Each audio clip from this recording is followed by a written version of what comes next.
Mesto v minulosti zamenilo pozemky pod budúcim štadiónom na Tehelnom poli a poskytlo za to pozemky vo výmere 72 000 m2 v lokalite Pasienky.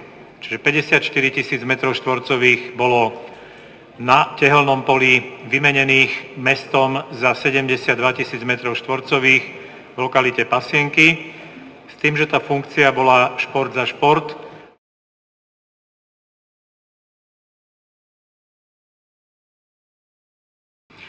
Spoločnosť Tesako nám predložilo výzvu, na základe ktorej nás žiadajú o 114 210 eur ako odškodnenie neoprávneného užívania priestorov, na ktorých údajne sa nachádzajú budovy hlavného mesta.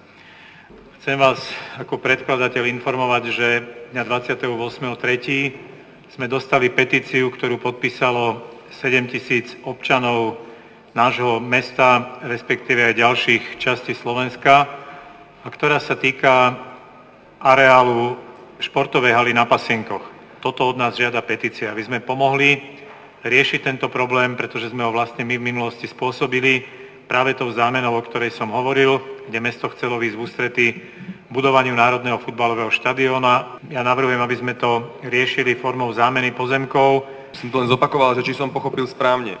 Pri zámene, kedy my sme dávali 70 000 m2, Tesako, oni nám dávali 50 000 m2, plus minus zaokrúhlenie, tak tam vznikol rozdiel nejakých 18 500 m2, za ktoré nám oni zaplatili rozdielnú sumu 26 eur na meter štvorcový v prepočte.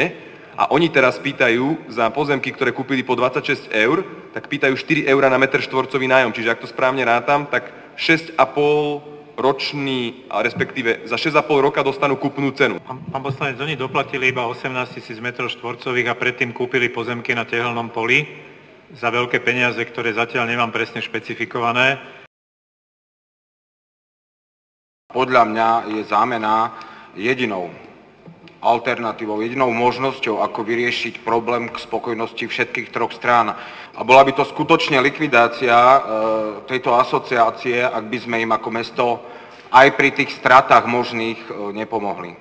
Nejaký predbežný záujem, povedzme, o zámenu bol, ale nemusí to byť len zámena. Diskutovali sme aj o zmene územného plánu v danej lokalite. Spoločnosť Tesako má všeobecný záujem na zmene územného plánu v lokalite Inter.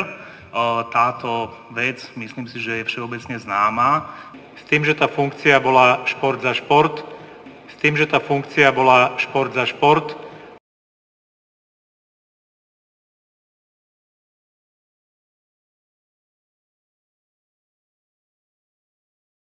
Viete, že mesto ho veľmi výhodne ten pozemok prenajalo na 50 rokov za cenu 33 eur ročného nájmu bez metrov štvorcových, 54 000 m2. Takýmto spôsobom mesto vlastne podalo, alebo dalo na podporu športu v priestore Tehelného poľa.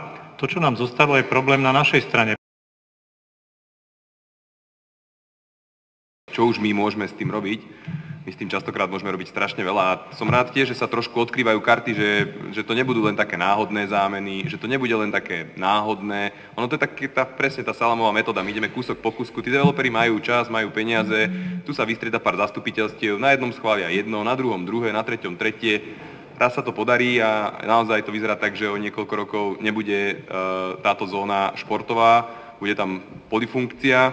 V júni sa pokúsime v tých alternatívach vyrokovať takú pozíciu, ktorá by bola obhajiteľná, alebo to budú alternatívy, tak ako ste to naznačili, aby ste vy vedeli povedať, touto cestou chceme ísť a vieme sa pod ňu podpísať svojim hlasovaním.